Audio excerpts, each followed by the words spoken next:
RMC Running. Benoît Boutron. Salut à tous, bienvenue dans RMC Running, le podcast d'RMC destiné à tous les passionnés de la course à pied avec la plus belle mèche de France, l'homme de la chocolatine, Johan Durand qui est en train de recoiffer la mèche d'ailleurs sur YouTube. Salut Yodu. Salut à tous, salut Benoît. Dès que tu dis le mot mèche, je suis obligé de mettre un petit coup dans les cheveux. Exactement. Il faut être beau. On est en vidéo, on est sur YouTube. Alors maintenant, je suis obligé de me mettre dans mes plus beaux habits. Il faudra penser à racheter du Pento ou du Viveldop. Tu sais, celui qui griffe le mur. Il faudra prendre celui-là. C'est ça, c'est celui qui. Oui, le fixation béton, c'est vrai que exact, fixation béton. J'ai arrêté. Fixation béton. Ah ouais, tu devrais avoir une crête immense et tout, j'imagine. La vraie crête d'adolescent, quoi. Et on trouvait ça bien. Alors, à l'époque, oui, c'est fou. Ouais. C'est dingue. Et je me demande pourquoi je ne trouvais pas de meuf, quand je regarde les photos, je comprends mieux. C'est ça l'histoire. On a trouvé quoi. Bon, merci à tous pour le soutien. Vous êtes de plus en plus nombreux sur le club RMC Running, sur Strava, sur notre compte Instagram. On a doublé l'audience sur Instagram. On a un peu plus de 6 semaines. Donc c'est énorme, Yodu. Voilà, ça commence à vraiment grandir. On vous en remercie. Merci à tous. Restez bien à l'affût parce que dès qu'il y a un nouvel épisode qui sort, vous recevez une notification si vous êtes abonné sur les plateformes, sur Apple, sur Spotify, sur Deezer. Donc continuez de nous suivre, vous allez vous régaler. C'est la suite de notre série consacrée à l'Adidas Dick à Paris. C'est cette semaine, c'est dans 5 jours et la team est dans les starting blocks. Ils sont tous là, présents avec nous. Olivier, Mathilde, Christine et Thibaut. Salut à vous 4 d'ailleurs. Bonjour. Salut. Tout va bien ? Oui, très bien. Bon, Christine est en direct de Roland-Garros, on la retrouve d'ici quelques secondes avec sa casquette inimitable. Voilà, vous la voyez si vous êtes sur YouTube. On va donc parler aujourd'hui des derniers conseils pour réussir son 10 km. Johan, ça y est, la prépa est faite normalement. Tu verras qu'ils ont encore des séances, donc le coach Flo n'a pas été sympa de ce point de vue-là. Ouais, il n'y a pas vraiment de récup et de régénération. On va y aller jusqu'au bout, en fait, c'est ça l'histoire. Et tu vas nous donner donc tous les conseils pour réussir cette belle course qu'est le 10 km. Allez, enfilez les baskets, attachez les lacets, c'est parti pour RMC Running. La team est donc là, à mes côtés, donc je vous l'ai dit, Christine est là à distance, Mathilde, Olivier, Thibaut, et j'ai vu des sourires en arrivant aussi, donc je me dis que tout va bien. Que vous êtes prêts pour dimanche. Mathilde, tout va bien ? Ça y est ? Très bien. Tu sors d'une semaine de vacances en plus, donc tout roule. Tout à fait. Après quelques jours de repos, le soleil, la mer, des bons entraînements. Tout magnifique. Va bien. Ouais. Bon, très bien. Tu me donnes tes notes sur 10 ? Le plaisir, le travail, la difficulté 9 sur 10. Ouais. Fatigue 4 sur 10. J'ai eu de la chance de pouvoir me ressourcer. Et la dernière, c'était... C'est difficulté. 6. Ouais. Ah bah ça va, une bonne semaine. Ouais, une très bonne semaine. Bon tu vas arriver dans de bonnes conditions pour dimanche. Comment va Christine alors, qui elle a des semaines intensives de travail ? Comment ça va Christine ? Eh ben ça va très très bien. Je fais mes entraînements soit tôt le matin en venant bosser ou en sortant du taf. Et ça va, tu tiens le coup physiquement ? Ouais. Ça va. Les journées sont longues, mais ça va. Bon, il n'y a plus de Français à Roland-Garros, t'es la dernière. Ouais. J'avoue que j'ai même pas le temps de suivre les matchs, donc je regarde pas. Je vois. Ah, d'accord, ok. C'est rare aussi. Tu me donnes tes notes sur 10, Christine ? Eh ben, niveau fatigue, on va dire qu'on est à 7. Ouais. Plaisir, 8. Ouais. Et difficulté, 7,5. Ah, quand même, bah oui, avec les contraintes professionnelles. Ouais, parce que la dernière, hier, la dernière a eu du mal à passer. Ah oui, celle de 7 fois 4 minutes, on pourra l'exposer tout à l'heure. Ouais, 23 degrés en plus, pim. Voilà. Au milieu de tous ces gogos fans de foot en plus. Avec les fans de foot, donc c'était pas simple. Ça, c'est une difficulté supplémentaire. Exactement. Ok. Comment va Thibaut, notre chômeur rennais alors ? C'est ça. Dernier jour de chômage aujourd'hui. Ah, bravo, il va retrouver un travail. Ça y est, il va reprendre le boulot. Après un mois de pause, il faut bien reprendre. Ah ouais. Non, moi, ça va très bien. J'ai mis le maillot aujourd'hui pour bien rappeler que l'école rennaise est bien au sommet de l'Europe aujourd'hui. Bravo, t'as gagné la Ligue des Champions, hein, grâce à Dembélé et Doué. Bravo, chapeau. Exactement. Il y avait Olivier qui avait fait le clin d'œil à Nantes, berceau du football français. Moderne, mondial. Oui, bien sûr. Ouais. Allons-y, hein, chauffons-nous, vas-y. Bien sûr. Non, mais ça va, toi, ta semaine alors ? Ça va très bien. Niveau plaisir, toujours 8-9 sur 10 parce que les séances se passent bien. Ouais. Je suis très content des résultats de la prépa et des petits mots que nous passe Florian après pour commenter ce qu'on fait, qui sont toujours très sympas. Ouais. Niveau fatigue, toujours autour de 5-6 parce que pas de contrainte pro égale moins de fatigue de mon côté. Et la dernière sur la difficulté, alors j'ai fait ma séance test ce matin qui s'est très bien passée. Parce qu'on a construit justement ces allures qui font qu'aujourd'hui j'ai réussi à passer c'était 6 fois 4 minutes à passer cette séance là, et donc je dirais autour de 6-7 aussi. Bon, voilà. On va dérouler jusqu'à la fin de la semaine. Magnifique semaine. Et puis notre Nantais, donc Olivier. Olivier, petite crève en début de semaine, donc ça a dû impacter ta semaine. Alors. Ouais, exactement. Ouais. Exactement. Lundi après-midi jusqu'à mardi soir. Mardi soir, normalement, j'avais la grosse sortie rouge là. Ouais.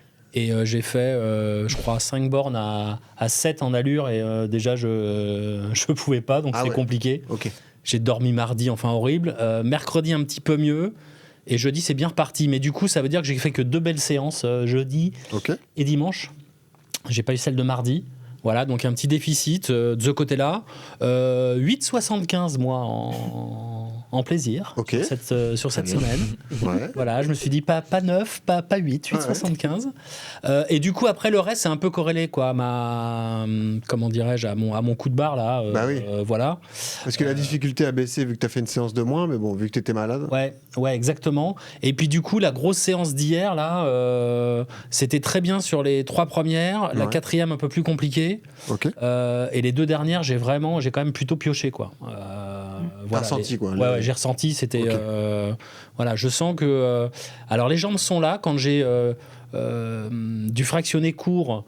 Même à très haute intensité, il n'y a aucun problème. Ouais. Par contre, si on commence à allonger la durée, là, ça... C'est plus le travail de seuil ou d'allure spé un peu long qui te fait du mal, quoi. Ouais, c'est ça, exactement. Ouais. Ok. Voilà.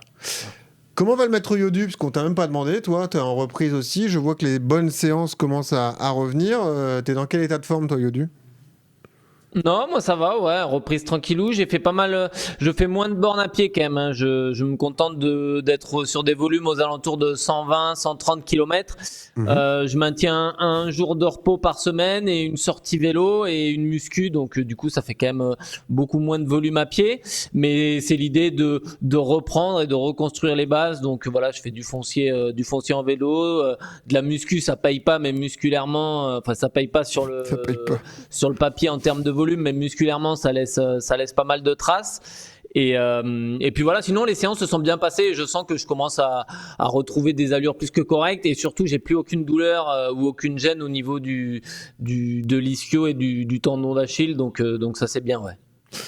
Tu prends une volée par ton ami au niveau de la muscu, là. On l'affiche sur YouTube, mais il n'y a pas photo au niveau du rythme avec le ballon, là. Qu'est-ce que c'est que ça ? Ouais, moi je le fais de façon douce pour travailler doucement, tu vois. Je m'applique sur les exercices, je mets pas de rythme. Ah d'accord, ok. On va dire ça comme ça, alors.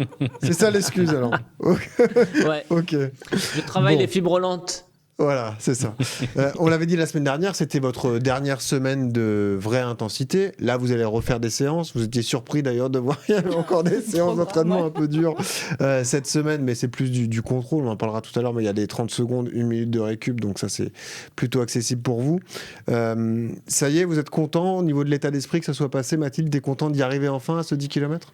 Oui, je suis très positive et j'ai hâte en fait. La semaine dernière, j'avais une petite appréhension. Je pense que c'est, comme disait Olivier aussi, Thibaut, c'est en cumulant les obligations professionnelles et personnelles. Ça rajoute quand même effectivement à la prépa.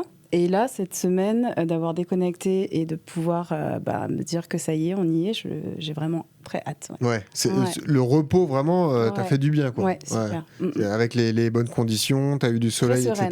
Ouais, en tout cas, ouais. Là, je suis sur une séance solide quand même. Hein. T'as fait 7 fois 4 minutes, donc allure 10 km, c'est un peu la séance qu'a fait Thibaut ce matin. Ouais, c'est ça. Et elle s'est bien passée ? Oui. Les allures ont été bien tenues, bien après, respectées ? moi, j'ai eu très chaud parce que c'est quand même.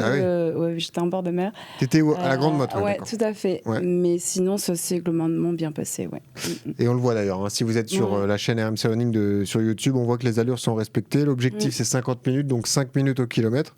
Et on voit que tu y étais systématiquement. Donc écoute, bravo, et tant mieux de voir que ces séances sont bien passées. Christine, raconte-nous ta semaine. Et donc, tu as sorti au milieu de tous ces abrutis de fans de foot. Non, je plaisante, évidemment. J'aurais pas dit mieux. Ah voilà, elle le pense, pas moi. C'est ça la différence. Parce que je me sens concerné. Non, mais en plus, t'es sur le centre névralgique, toi, parce que t'es à Roland-Garros, on est à quelques pas du Parc des Princes. C'était la célébration de la Ligue des Champions. Donc oui, t'as dû croiser du maillot rouge et bleu, quoi.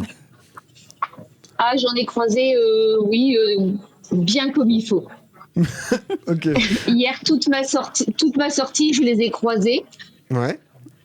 Je pensais qu'ils allaient être que sur les champs, mais non, en fait, ils étaient partout. Bah oui, mais c'était au Parc des Princes. C'est la maison, le Parc des Princes, Christine. C'est ça le truc.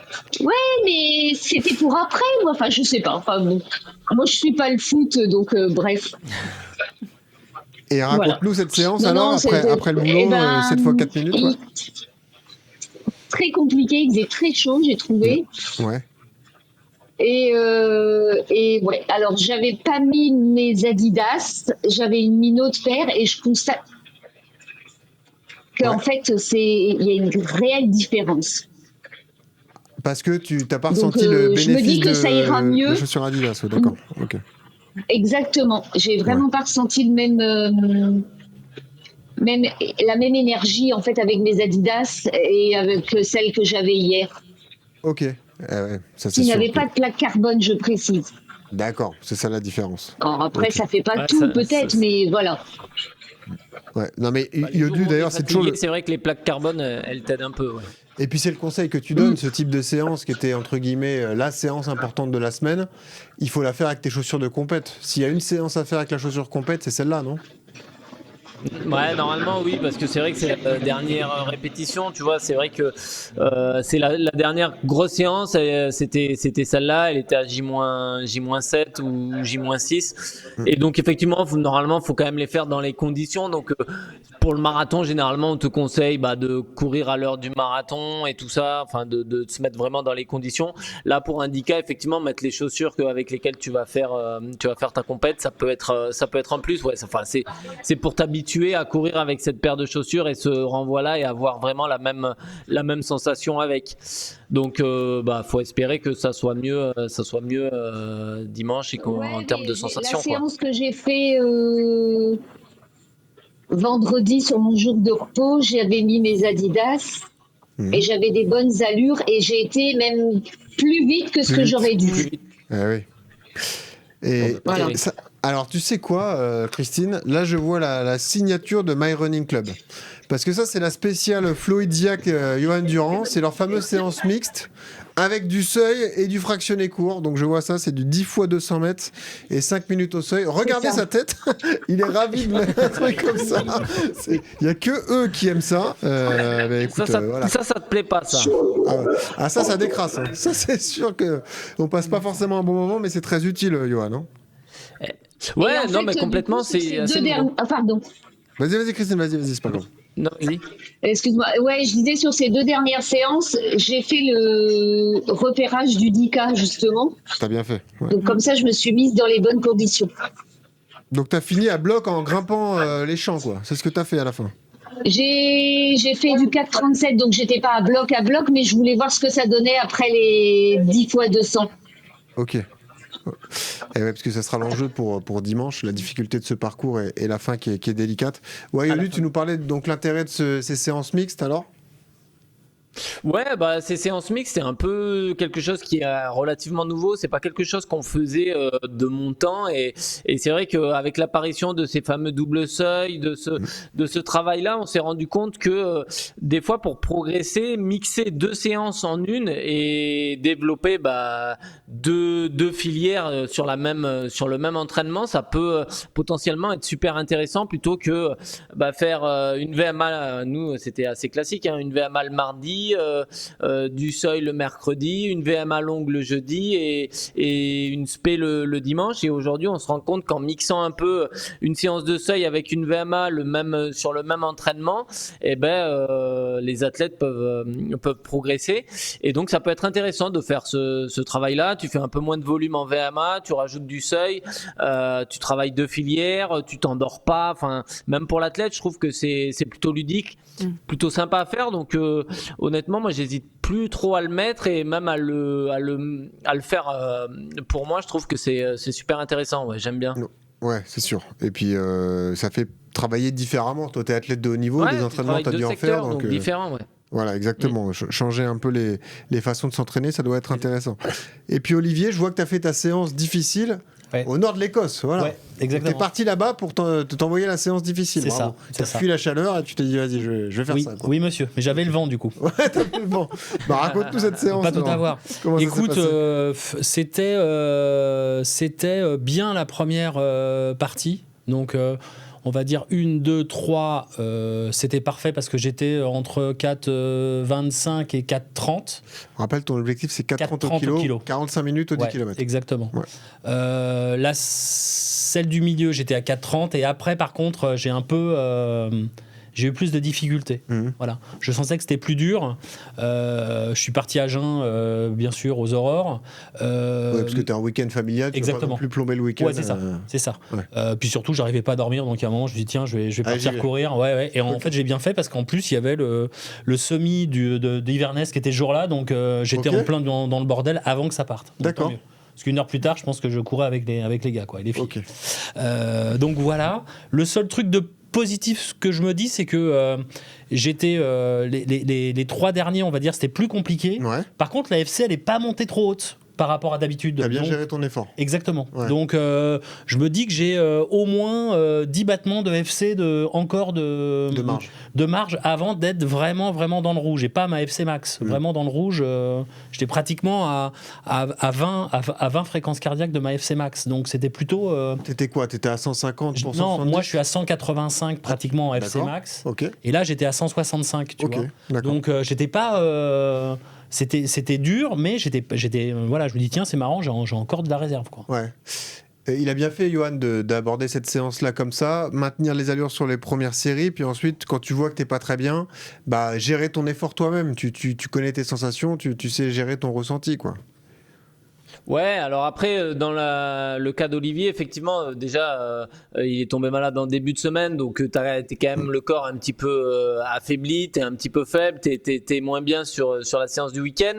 Et puis voilà, il le fait dans des conditions à Édimbourg, à jeun, pas chez lui, pas dans un mood concentré sur la séance parce que t'es en vacances et t'as d'autres activités. Donc effectivement, c'est pas le plus simple à faire, et ça explique peut-être pourquoi à un moment donné ça a dégradé sans que le cardio dérive non plus. C'est juste la sensation que il arrivait plus à pousser et à maintenir l'allure, alors que le cardio il a pas bougé. Donc c'est inquiétant sans non plus être hyper grave, quoi. Si en plus le cardio avait dérivé et qu'il maintenait pas les allures, là peut-être que le conseil aurait été de peut-être partir sur 46, 47, et que peut-être que 4,30 était un petit peu trop élevé.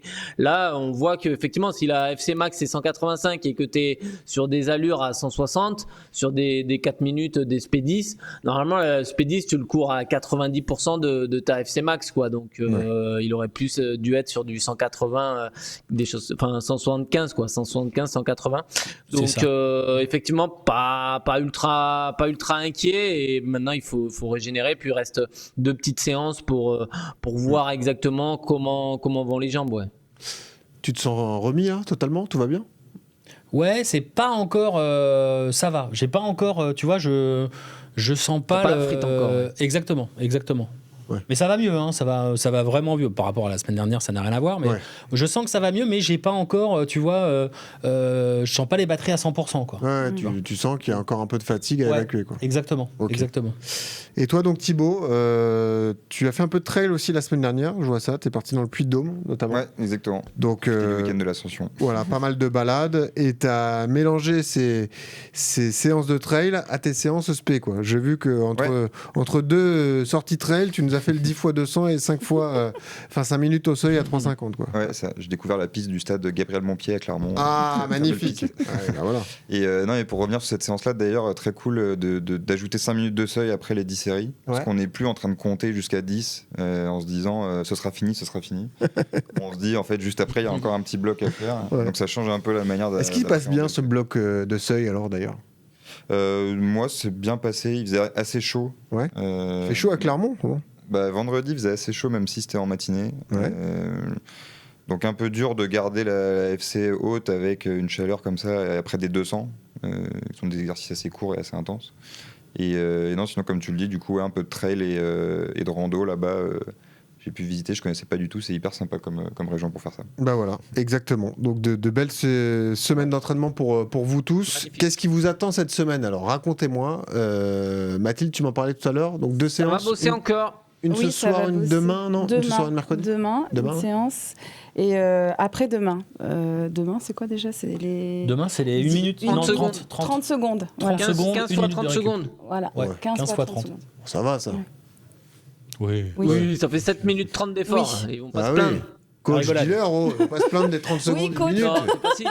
Non, mais une minute de récup. Une minute, c'est juste des accélérations dans un footing.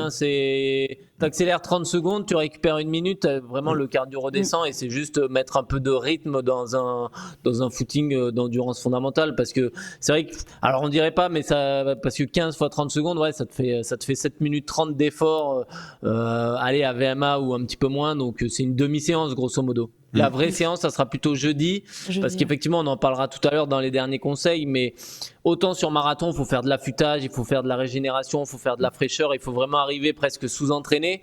Autant sur un 10K, si on arrive sans rythme et sans tempo, le démarrage et la course peut être compliqué. Et puis en plus, donc c'est un peu pour ça qu'il y a des séances jusqu'à la fin. Le cœur monte vite et si t'es mal dès le début du 10K, oui, ça peut être très long. C'est que 10 km, mais ça peut te faire souffrir, c'est sûr. Et puis, ce qui est dur dans le 30-30, c'est que t'as que 30 secondes de récup, donc ça repart tout de suite. Là, une minute, t'as le temps comme ça de bien récupérer et d'enchaîner. Vous avez tous la même semaine, d'ailleurs? Ouais. J'ai l'impression. Je crois que c'est sur les mêmes schémas. Ouais. Christine, comment tu vas t'organiser alors? T'arrives à te dégager du temps mardi et jeudi?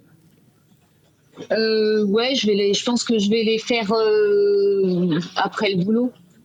Ouais. Ok. Là, ça commence à se calmer parce qu'il y a des jours où on n'a pas de dessert le soir. Donc on s'organise différemment et donc c'est moche. Ah ouais, ça c'est dur. Oh là là, moi-même Jacques pas aller à Roland. Privé de dessert à Roland Garros. Terminé. Dessert à Roland. Les éclairs ils sont bouffés. Ah ouais. Super. Il n'y a pas d'éclair. Il n'y a pas d'éclair. Je viens pas alors. Ah ouais. Bon, une religieuse au café, alors je vais prendre. J'adore. Moi aussi. Non plus.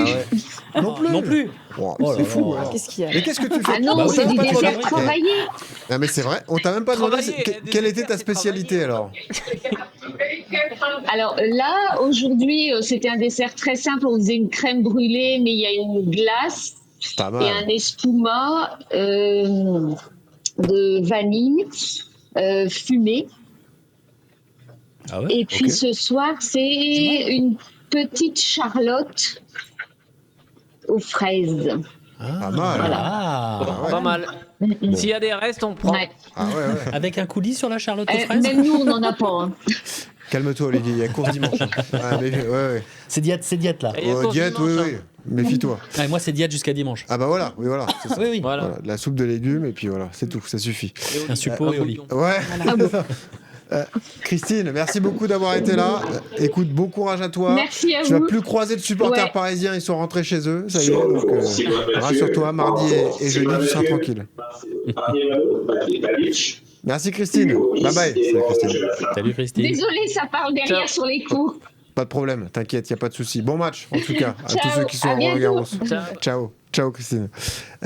Oui, alors cette séance jeudi, c'est quoi exactement? Vous l'avez dit? C'est quoi Thibaut la séance? Moi, c'est 3 fois 1000 allure spécifique. Ah, quand même. Avec un gros échauffement avant, histoire de quand même faire monter la machine. Ok, et la récup entre les séries? Alors ça, j'ai pas vu encore. C'est pas une minute? Je crois que c'est une minute. Ah, récup pincé. 2 minutes 30. 2 minutes 30 de récup. Heureusement qu'il est là, le coach. Ah ouais. non, mais sinon faites un jeu. Ils ont reçu le plan, mais ils ont pas regardé. Ah ouais, c'est ça. Non, mais sinon, pour la blague, vous faites que 30 secondes de récup entre les séries. Pourquoi pas? Comme ça, vous faites un vrai test, quoi. Ah ouais. Voilà, histoire de se faire transpirer ou de vomir, quoi. Un truc. Autre question, Johan, une séance comme celle-là, pour être précis et calibré sur les allures, est-ce que tu conseilles de la faire sur piste? Oui.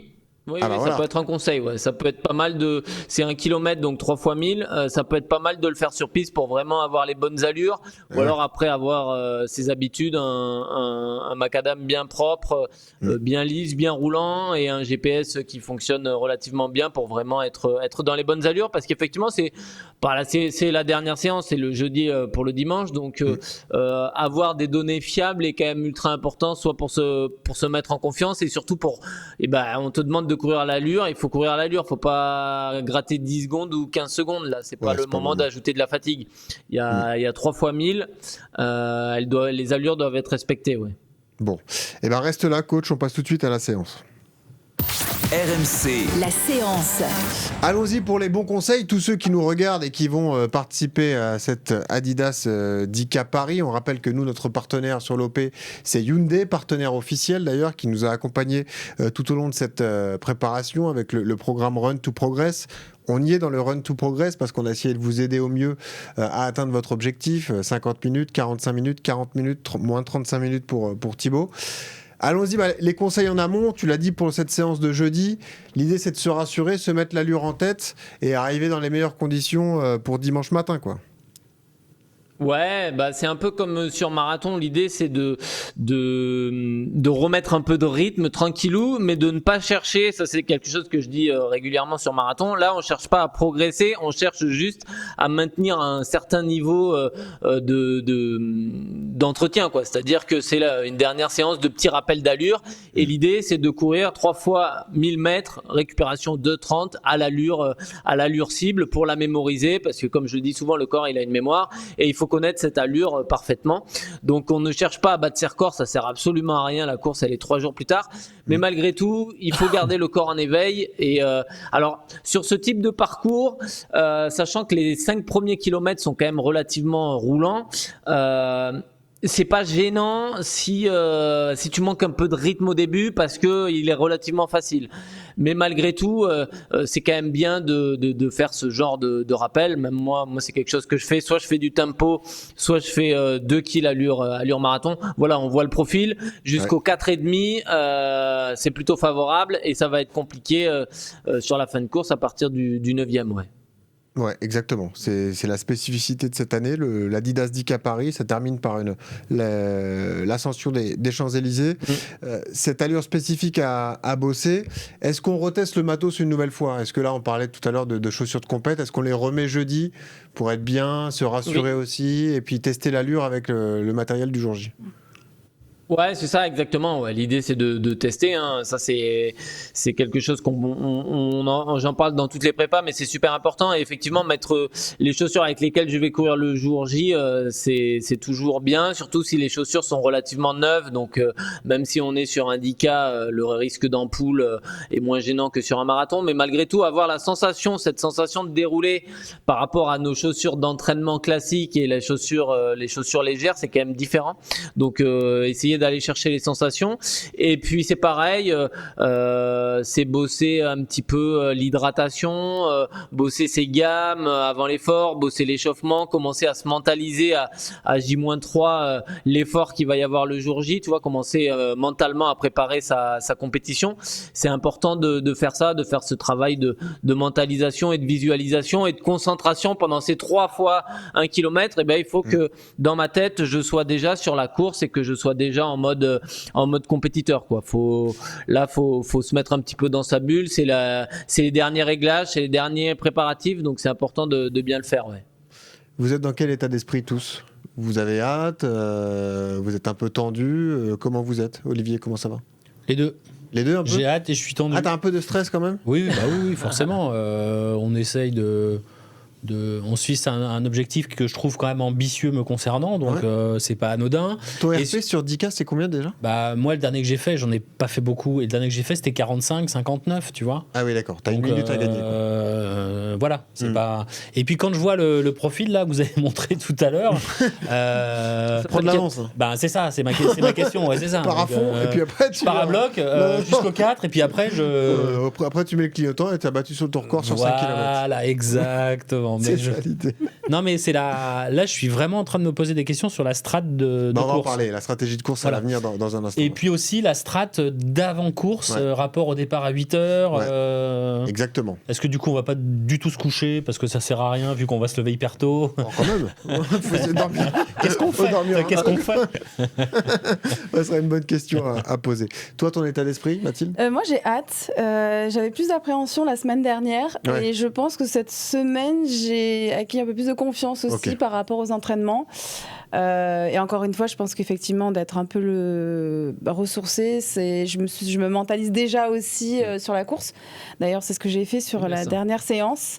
J'ai déjà pensé un petit peu au déroulé. Voilà. Donc, j'ai plutôt hâte. Évidemment, pareil qu'Olivier, une petite appréhension, mais je pense que c'est ce qui fait un peu aussi vibrer en fait, chaque coureur. C'est nécessaire d'ailleurs. Voilà, c'est ce qui va nous pousser un petit peu aussi à aller au bout de nos objectifs. Donc, voilà, mais plutôt bel esprit. Concernant. Notre René, alors, dans quel état d'esprit il est? Non, hâte aussi et gagner de plus en plus de confiance pendant les 4 semaines de prépa. Là. Donc, on va dire que la confiance, elle est au top par rapport à il y a un mois.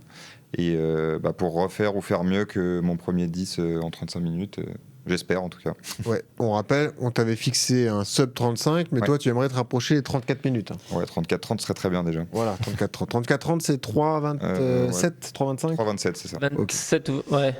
L'objectif, ouais.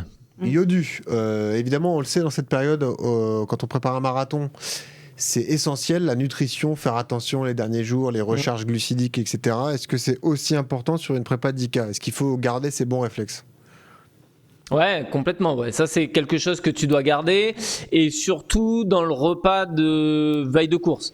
Le samedi midi, samedi soir et dimanche matin, là, il faut, comme sur marathon, aller sur des repas digestes, riche en glucides, donc riz, pâtes, pommes de terre, les trucs comme ça, manger des fruits, des bananes, mais éviter tous les plats en sauce, un peu lourds, les plats épicés, les choses comme ça, tout ce qui peut vous faire une sensation un peu difficile, même sur un 10K, je vous jure que c'est pas... Tu peux le regretter même sur un 10 km, quoi. Ouais, tu peux le regretter même sur un 10 km. Hein. Donc effectivement, c'est quelque chose à ne pas négliger, l'alimentation. Mais autant sur marathon, l'alimentation, on en parle la dernière semaine. Sur un 10K, je vous en parle pour le samedi midi, samedi soir, et ton petit déjeuner pré-compétitif. Là, pour le coup, effectivement, la problématique du petit déjeuner, c'est comme sur marathon. Le départ, il y a plusieurs vagues sur le 10K. 8 heures mais je crois que la première vague, c'est 8. Christine et 8h00. Ouais. Et 8h00, c'est comme un départ de marathon, donc ça veut dire un petit déjeuner à 5h30 presque. Hein, donc effectivement. Alors après, l'avantage d'un 10K, c'est que tu n'es pas obligé de manger autant que sur un marathon où le petit déjeuner il est quand même assez copieux, assez lourd pour justement avoir cette recharge glucidique assez importante pour l'effort. Mais sur un 10K, c'est quand même important. Et donc effectivement, faut pas se sentir ballonné ou lourd parce que sur 10 km, c'est gênant. Et donc se lever relativement tôt, ça va être la problématique pour les coureurs, quoi. Ouais. Thibaut, il sera arrivé à 8h35. Je retiens qu'on peut manger jusqu'à vendredi. Ouais, c'est ça, exactement. En gros, à 9h, il est chez lui, quoi. Voilà, il n'y a même pas eu de compète. À 9h, t'es chez toi, tout le monde dort. Bon, salut. Avec ton 10K, c'est je suis allé courir. Ouais, super. Ouais. Je te sens tendu par ce réveil matinal, Olivier. C'est ça, tu veux faire de la course à pied, il faut se lever tôt. Mais c'est pour ça peut-être que je fais pas de 10K, je viens de percuter là. Non, mais le marathon c'est pareil. Tu te lèves tôt aussi. C'est quand même un peu plus tard. T'étais parti plus tard sur le marathon de Paris à Paris, marathon quand t'es oui, ça dépend des vagues. T'es plus à 9h, 10h en départ pratiquement. Donc, là, 8h, waouh, ça va piquer. Hein. Après, honnêtement, tu peux faire un réveil à 6h, tout petit déjeuner. Enfin, c'est pas. Tu n'es pas obligé de manger 3 heures avant, je pense. Oui, non, mais je vais me faire un petit déj light à 6h, 6h30. Ouais, 6h, non, 6h, c'est bien. 6h, 6h15, c'est parfait. Le réveil, Mathilde, ça te pose un problème ou pas? Non, ça va. Moi, je me lève facilement tôt, donc ça me pose pas de problème. Non. Bon. Non. Et toi? Pareil, pas de problème. Un peu l'horloge interne qui me fait me réveiller tôt. Mais c'est bien de savoir se lever tôt, hein. Parce que autant le marathon, le début d'effort, toujours, je parle des 10 premiers, 15 premiers kilomètres d'un marathon, franchement, t'es en mode footing actif, quoi. C'est vraiment un footing tempo. Un 10K, à 8h05, tu auras les BPM à 180. Donc, il faut quand même se lever tôt et se réveiller et être prêt à souffrir. Hein. Disons que le qu'est-ce que je fous là du marathon qui arrive au 30e, tu l'auras au 2e, Olivier. Ouais, c'est ça. Au 2e kilo. C'est ça. Ça sera fou, quoi. Ouais, deuxième, ça va, on sera encore sur du plat. Nickel. Oui, c'est vrai. Mais bon, tu veux courir en 4h30, il sera sur 8h09, t'en auras déjà marre. Ouais, 8h09, tu vas attaquer les quais de Seine, tu vas voir. Zut. C'est bon ça. Moi, je voudrais une caméra isolée sur toi. On va le donner à ton pays. Ah ouais, mais tu m'étonnes. On va lui filer un tel, il va me filmer pendant 45 minutes, tu vois. Exactement. La partie essentielle, Yodu, sur le 10 km, c'est l'échauffement. Comment on s'échauffe? Quel est l'échauffement idéal pour un 10 km alors? L'échauffement est super important parce que ça revient au point de tout à l'heure où je disais qu'au 2e kilomètre tu aurais le cardio à 180. Donc du coup, si t'as pas fait un bon échauffement, si t'as pas assez couru, si t'es resté un peu trop inactif, le cardio il va vite monter dans les tours et tu vas avoir du mal à le faire redescendre, à le stabiliser, à retrouver ce fameux second souffle. Donc j'ai envie de proposer moi des échauffements qui sont quand même relativement actifs, avec toujours ces fameux 15-20 minutes de jogging, mais derrière mettre des lignes relativement intenses, voire même des fois courir pendant 1 à 2 minutes presque à l'allure de course pour vraiment préparer le corps à l'effort et pas être surpris par cette allure de 10 km. Alors là, l'avantage du parcours, c'est que la descente, elle va arriver relativement vite et que du coup, vous allez être entraîné et vous allez gagner du temps automatiquement grâce à la descente. C'est pas comme si d'entrée de jeu il y avait une bosse, mais effectivement sur 10K, l'échauffement, faire monter en température, c'est mettre de l'intensité dans son échauffement, faire des gammes très actives, faire des choses comme ça pour vraiment que ça soit d'un point de vue musculaire et d'un point de vue cardiaque, que le corps soit prêt à encaisser cette montée directe en température pendant 30 à 40 à 50 minutes d'effort, quoi. Donc faire des lignes très très soutenues, des fois je le dis, mais on va tester un nouveau protocole avec mon coach où pendant 3 à 4 minutes, je vais courir à l'allure de mon 10 km à l'échauffement pendant 3-4 minutes. Donc malgré tout, c'est un effort qui laisse des traces un petit peu, mais qui derrière, normalement, pour la compète, te permet d'être bien d'entrée de jeu, quoi. T'es chaud. Ouais, et moi, je te répète ce qu'on t'avait dit à l'époque, c'est qu'on te laisse le tester. Ok, tu nous diras si ça marche. Voilà, ok. Voilà. Pas de souci, je fais le combat. Moi, j'ai une question. Tu fais ça combien de temps avant le départ? Dans la demi-heure, dans les 3 quarts d'heure, dans l'heure? Comment tu fais, toi? Échauffement. Moi, c'est différent parce que je peux rentrer dans le sas 1 minute avant le coup de pistolet et aller aux toilettes 30 secondes avant le départ. Hein. Ça, c'est une chance qu'on a, nous, les élites. Mais effectivement, moi, je m'échauffe grosso modo 55 minutes avant la course. Je fais 25 minutes de jogging relativement classique.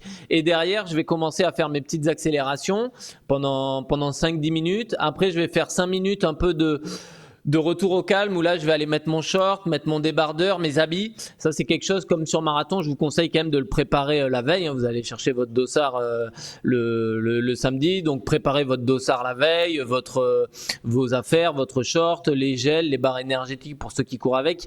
Effectivement, préparer son matériel déjà le samedi, ça va être important parce que le dimanche matin, généralement on n'a pas, entre le petit déjeuner, le stress de la course, le déplacement pour venir sur Paris et l'échauffement, mettre son sac à la consigne et tout, ça va prendre du temps, donc préparez bien avant.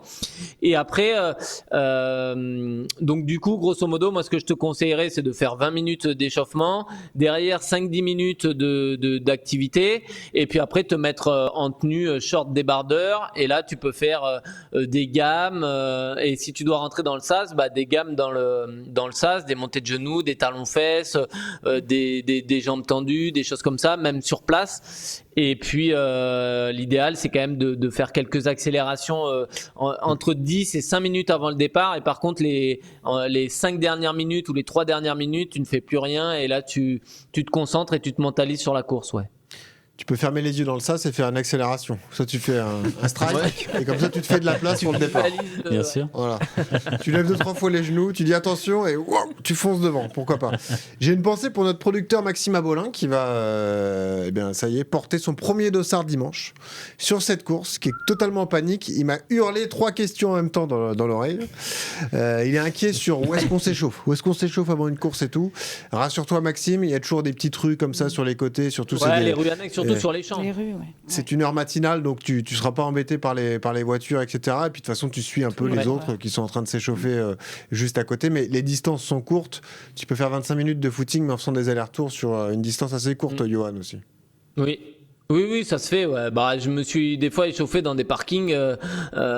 Tu fais 25 minutes sur un parking, donc effectivement, tu tournes en rond. Le plus compliqué, c'est sur les accélérations, et il faut pas percuter un mec ou quelqu'un qui passe. Donc ça, c'est vrai qu'il faut faire attention à ça. Mais c'est l'échauffement quand même, c'est 15-20 minutes de course. Et cette montée progressive en température, elle est quand même super importante pour le 10K. Hein. Je le disais tout à l'heure, mais autant un marathon, tu peux te servir des premiers kilos pour t'échauffer. Et quand tu fais un marathon en 4h, 4h30, t'as même pas besoin de vraiment trop courir avant. Autant un 10 km, l'importance de l'échauffement, c'est quand même quelque chose. Et à Paris, là, sur les Champs-Élysées, il y a suffisamment d'artères et d'avenues pour s'échauffer. Après, l'idéal, c'est vraiment d'arriver en dernier sur le sas. Comme ça, en plus, tu pousses les mecs et tu passes devant tout le monde, et tu te retrouves devant sur la ligne de départ. Ça, c'est l'astuce que je peux vous donner. Non, mais ça, c'est vrai. Il y a toujours une heure recommandée pour rentrer dans le sas. Ça sert à rien de rentrer très tôt dans le sas, de rien faire et de rester inactif, surtout sur un 10 km, parce que là vous allez le payer, le cardio va retomber et vous allez être comme ça. Il n'y a pas beaucoup d'écart là, je crois, entre l'heure de rentrée et l'heure de départ. Genre il y a 14 ou 15 minutes, un truc comme ça, il n'y a pas une attente énorme. Ouais, parce que c'est toujours le moment un peu long. Et surtout, moi je pense aux coureurs comme Thibaut, ce sont des allures où c'est toujours très nerveux. Donc là en revanche.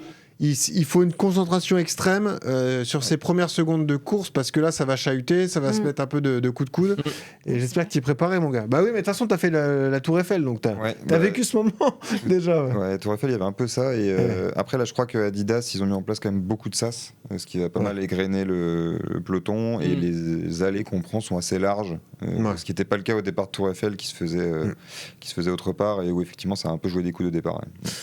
Johan, la clé du 10K pour aller chercher un RP, c'est le respect absolu de l'allure de course. Là, il n'y a pas de choses à tenter ce jour-là. Vous avez travaillé du 5 au kilo, vous restez sur du 5 au kilo, du 4,30, du 4,30, un peu moins de 3,30, 3,27, 3,27. On va pas s'amuser à aller un peu plus vite ou un peu plus doucement, a priori. Ouais, alors là, le parcours va faire. Le parcours est un peu. 5e kilomètre. Ouais, c'est vrai.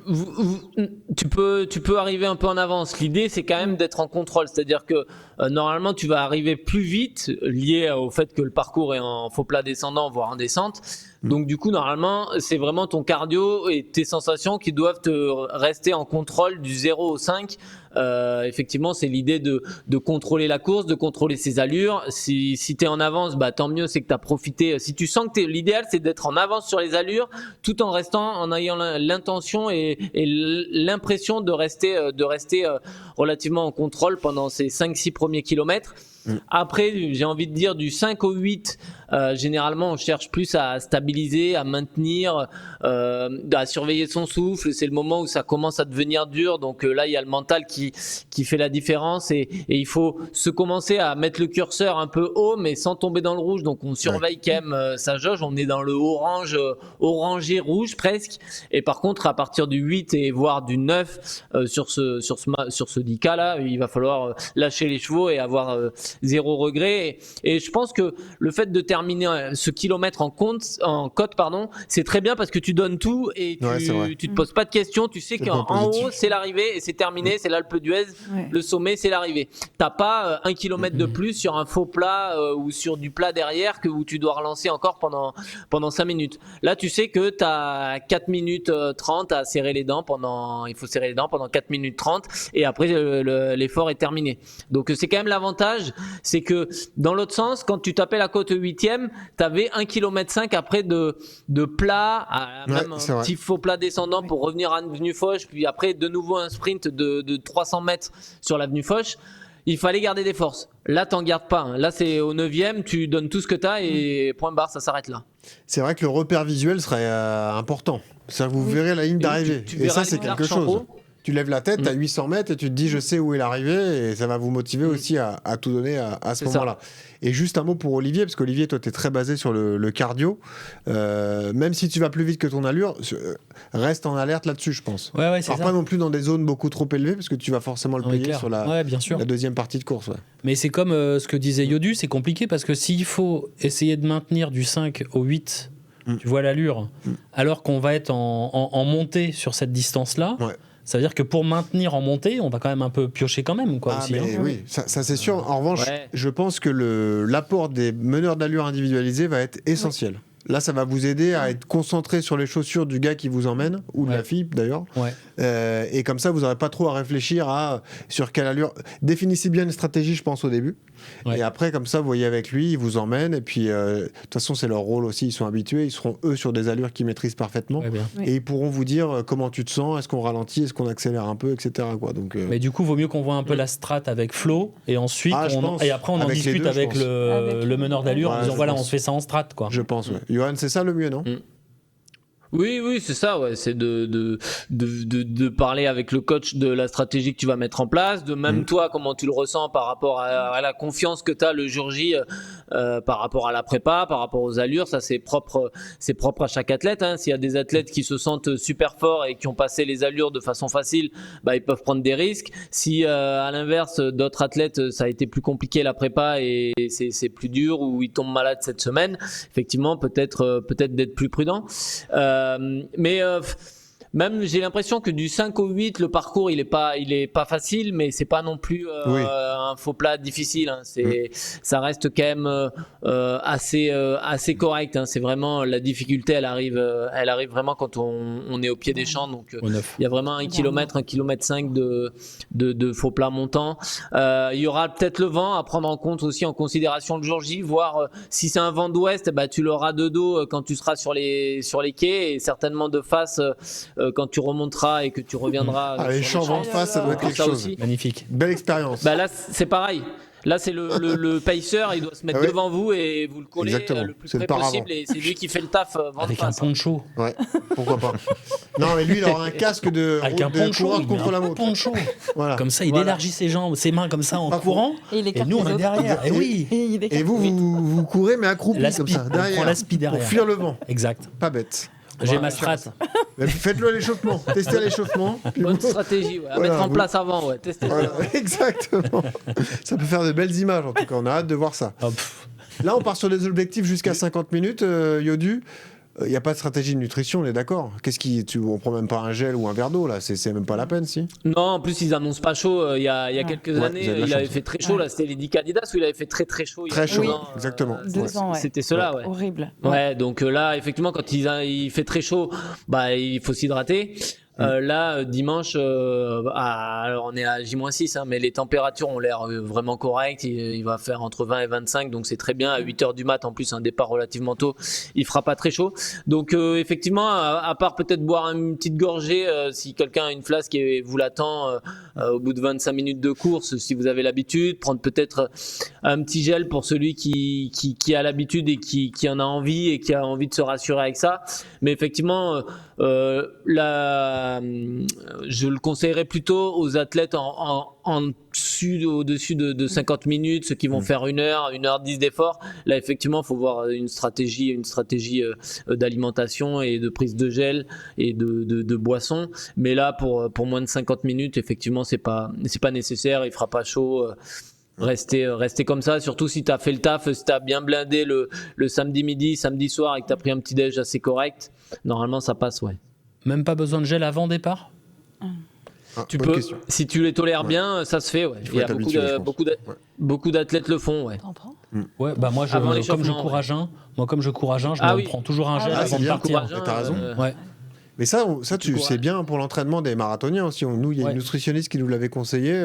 Moi, vous n'avez pas le temps de prendre un petit déj, vous partez tôt, vous prenez un gel, et puis 30 minutes après, vous allez courir. C'est ce que je fais. Voilà, donc je me dis que là, peut-être que je peux faire pareil, me prendre un gel à 7h30, quoi. 7h45, une demi-heure avant. Et c'est vrai, j'y ai pas pensé quand tu le disais, mais si vous voulez, ça vous rassure d'avoir une flasque, donnez-la au meneur d'allure.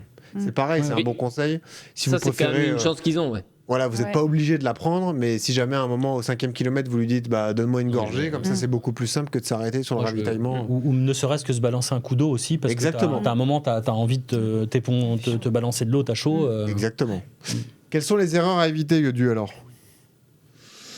Partir vite, ça c'est vrai que c'est sur toutes les distances, ça, c'est comme ça, si jamais on part trop vite on peut le payer. Les erreurs à éviter, c'est un mauvais échauffement, on en a parlé tout à l'heure, mais le fait de bien mettre le corps à température quand même, c'est super important, et être prêt à mettre l'intensité nécessaire le jour J. Après, c'est plutôt dans la prépa, les erreurs elles ont été faites peut-être de pas faire cette dernière semaine où on diminue le volume et où on maintient quand même un minimum d'intensité pour arriver relativement avec peu de volume, donc généralement tu régénères et tu gardes de l'intensité pour garder ce côté dynamique et pas être endormi comme on peut l'être sur un semi ou un marathon. Ça c'est quand même pas mal, et après c'est de se laisser aspirer par ce départ qui sera forcément rapide entre le parcours qui est en faux plat descendant sur le départ et l'euphorie d'un 10 km. Il faut pas non plus trop prendre d'avance, parce que derrière sur un 10K ça peut être compliqué de capitaliser. À partir du 8e c'est là où c'est dur, et si on est dans le dur on peut perdre les secondes qu'on avait pris d'avance sur le départ. Ouais. Vous avez des questions pour le maître Yodu, là, juste avant l'échéance? Des interrogations, des choses que vous voulez savoir, non? Moi, c'est juste pour rebondir sur ce que tu viens de dire. Combien d'avance on peut raisonnablement prendre entre le 0 et le 6, où c'est, alors peut-être pas favorable, mais plus plat? Par exemple, moi, pour l'objectif 35 minutes, je me disais, si je prends 20 secondes d'avance, ce qui n'est pas énorme non plus, est-ce que je dois m'inquiéter parce que je suis allé trop vite, ou l'inverse? Est-ce que j'ai pas pris assez d'avance par rapport à la montée sur la fin? 20 secondes, ça fait combien? Ça fait 3 secondes au kilo quand même. Ça fait 3 secondes au kilo, ouais. Donc, c'est pas mal. Je pense que 20 secondes, c'est vraiment le maximum. Alors, le problème, c'est que plus tu vas vite et plus, effectivement... la différence est intense. Ouais, la différence est importante. Ouais. Un coureur, en 1 heure, s'il a 1 minute d'avance, c'est moins problématique. Il va moins l'encaisser que toi. Si tu prends 1 minute au temps de passage, ça va être très compliqué. Mais 20 secondes, c'est bien. Ouais. Je pense que 20 secondes, c'est la marge nécessaire que je pourrais conseiller à quelqu'un qui veut prendre des risques, mais ça c'est propre à chacun. Il y en a on parle sur marathon de negative split, ça peut aussi arriver sur un 10 km, mais 20 secondes c'est vraiment correct. 3 secondes au kilo, au-delà c'est vraiment une prise de risque pas insensée, mais qui est trop dangereuse à mon goût pour essayer de faire un RP, d'autant plus avec cette fin de parcours difficile entre après le 6. Donc 20 secondes c'est bien, ouais. En revanche, il faut pas paniquer si on est pile dans l'allure à mi-course, quoi. Même si le parcours était favorable, c'est pas pour ça qu'on n'atteindra pas son objectif, Johan. C'est peut-être aussi qu'on s'est gardé de la marge et qu'on peut... Voilà, ça dépend de comment tu te sens. C'est-à-dire que si effectivement tu sens que t'es bien et que t'es encore en contrôle et que tu passes pile sur les allures, mais que parce que t'as pas voulu pousser, t'as pas voulu faire comme tous les fous et partir vite, effectivement dans ce cas-là c'est très bien. Si à l'inverse tu sens que t'es sur les allures et que t'es déjà un peu dans le dur, là il faudra serrer les dents pendant 5 km. Après, l'effort du 10K est dur, hein. Il est violent. Je pense que d'un point de vue, on banalise parce que le marathon, c'est dur. Il y a le côté mythique de l'effort et le côté où t'as mal partout et où c'est long et où c'est dur. Mais le 10K, il est intense et du coup, mentalement, il fait moins peur parce que tu te dis, ouais, je vais passer un 10K, ça va, c'est rien. Et aux yeux du grand public, quand tu dis, bah, j'ai fait un 10 km, les gens, ils te répondent, ouais, bah, c'est bien. Moi, j'ai mon oncle, il a fait un trail de 60 bornes. Ouais, mais mon pote, 10 bornes, quand tu fais 10 bornes au seuil et où tu fais 10 bornes vraiment à ton allure 10 bornes, je peux te dire que c'est vraiment un effort difficile. Et du coup, mentalement, il faut quand même se dire qu'on va souffrir et être prêt à souffrir. Et ça fait partie du volet visualisation, mentalisation. C'est un effort dur. C'est vraiment un effort compliqué. Pour moi, je trouve que le semi est un effort relativement facile. Le marathon est compliqué parce qu'il est dur et long. Et le 10K, il est dur parce qu'il te met le cardio, comme un 5K, il te met le cardio dur. Mais le problème, c'est qu'il faut le maintenir pendant 30, 40 minutes, 50 minutes. Donc préparez-vous mentalement à souffrir aussi, quoi. Ça va pas être une partie de plaisir, hein. Et juste une question, parce que le scénario peut arriver à Mathilde, Olivier ou Thibaut, voire Christine qui nous a quittés, c'est... Comment tu réagis si tu te retrouves en chasse-patate entre deux groupes ? Tu vois, si tu vas un peu trop vite pour l'allure qui est derrière toi, mais pas assez vite pour l'allure juste devant. Comme on sait qu'il faut être assez précis pour pas aller se cramer sur 10 km, quelle est la bonne stratégie à adopter dans ces cas-là alors ? Là, c'est pareil, je pense que c'est propre à chacun. C'est-à-dire que tu as des coureurs qui vont être capables de mettre un petit coup de rein nécessaire à un moment donné et de se mettre un peu dans le rouge pour profiter d'un groupe et derrière de rester dans ce groupe-là et de pouvoir récupérer, régénérer. Et ça, tout le monde n'est pas capable de le faire. Il y en a qui sont plutôt métronomes et qui veulent rester à leur allure quoi qu'il arrive et qui sont pas capables des fois de de faire justement ce petit effort. Ça y est, c'est le retour de la victoire du PSG. Pouce gauche, pouce gauche. Ah, il y a DJ Snake derrière toi. Fais attention. Avec Teddy Riner. Ouais, il est caché, on le voit pas. Il y a le du devant. Exactement. C'est vrai. Exact. Donc effectivement, ouais, il y en a qui sont pas capables de mettre ce petit coup de rein nécessaire pour se rester dans le groupe et qui aiment pas justement ces changements de rythme et préfèrent courir à leur allure hyper métronome. Donc ça, j'ai envie de dire que c'est vraiment par rapport à tes qualités et tes défauts. Et il faut pas, si t'es un coureur un peu diesel, qui aime pas trop les changements de rythme, qui aime pas la VMA, qui aime pas... dans ce cas-là, il vaut mieux qu'il reste à ses allures et quitte à courir solo et être en chasse-patate en deux groupes. Mais par contre, il a cette capacité à maintenir son allure parce que c'est un coureur régulier qui a l'habitude de courir.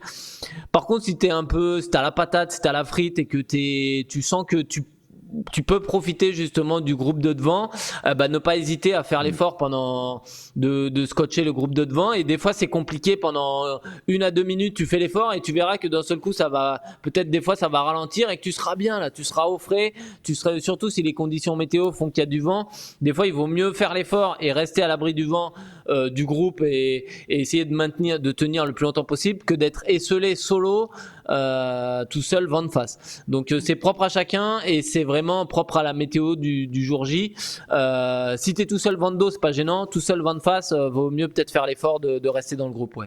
Mais je trouve que c'est très révélateur parce que Olivier avec nous qui a déjà couru le marathon, qui a fait le marathon de Paris là en avril, ça prouve qu'il faut pas banaliser l'effort du 10 km. C'est tout ce que tu as dit, Johan, parce que Olivier, je te sens plus tendu par ce 10K, par ce fait de te mettre dans une allure difficile et tout, que par un marathon où tu es dans la gestion de ton tempo et de la mort à petit feu, quoi. Ouais, marathon, tu es quand même dans une zone de confort, quoi.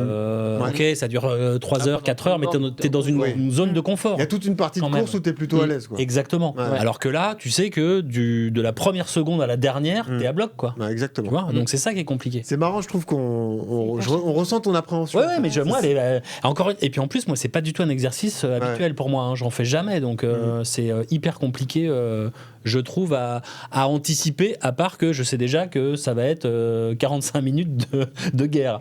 Ça je sais. Mais il y a autre chose aussi, c'est que pour un coureur comme toi qui apprécie les longues distances, mentalement ça va t'aider aussi de passer par là, de la souffrance sur 10 km, etc., du dossard sur de la courte distance. Ouais, bien sûr. Johan, ça c'est important de le travailler aussi, quoi. Même quand on préfère le semi ou le marathon, s'inscrire de temps en temps sur 10K, ça permet comme ça de se tester se rentrer un peu dedans, quoi. Ouais. Exactement. Ouais, c'est ça, c'est se challenger, aller chercher des filières énergétiques un peu différentes et justement d'un point de vue mental, effectivement, se challenger et puis sortir de sa routine un peu plan-plan habituelle des prépas marathon, de ce qu'on a l'habitude de faire, de ses footings en endurance fondamentale, de ce travail SP42, bah aller sur de la VMA pas simple, remettre les pieds sur une piste, aller faire des 100 et des 200 à fond, retrouver cette qualité de pied aussi nécessaire pour aller vite sur 10K.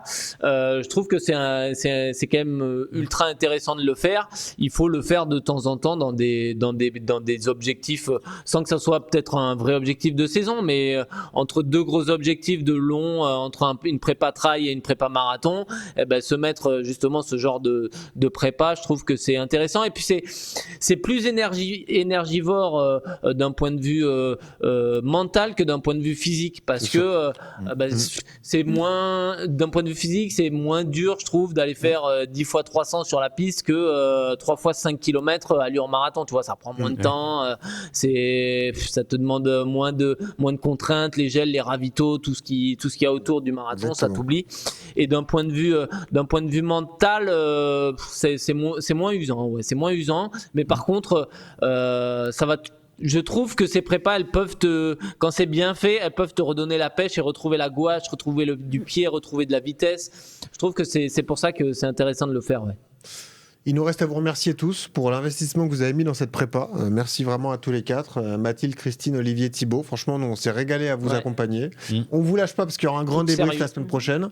Et on a vraiment confiance en vous. On sait que les objectifs seront atteints. Vous ne revenez plus si c'est pas atteint. Voilà. Donc, non, mais vraiment, faites-vous plaisir. C'est le maître mot, de toute façon, le plaisir. Et vous pouvez être fiers de la prépa que vous avez sortie. Donc, au moins, vous arrivez confiant sur la ligne de départ, pas blessé. Et tout va bien. C'est ça. De toute façon, ça reste. Faites-vous confiance. Exactement, ça reste du plaisir et de la confiance. Merci à tous les quatre. On embrasse Christine qui est toujours à Roland-Garros, Olivier, Thibaut, Mathilde. Merci à toi, Maître Lulu, pour tous les conseils. Merci. Un excellent 10 km à tous ceux qui vont s'élancer dans les rues de Paris dimanche. Et nous, on lancera un grand débrief la semaine prochaine. Toujours ce conseil pour terminer: quand vous courez, souriez. Ça aide à respirer. Salut à tous. Salut.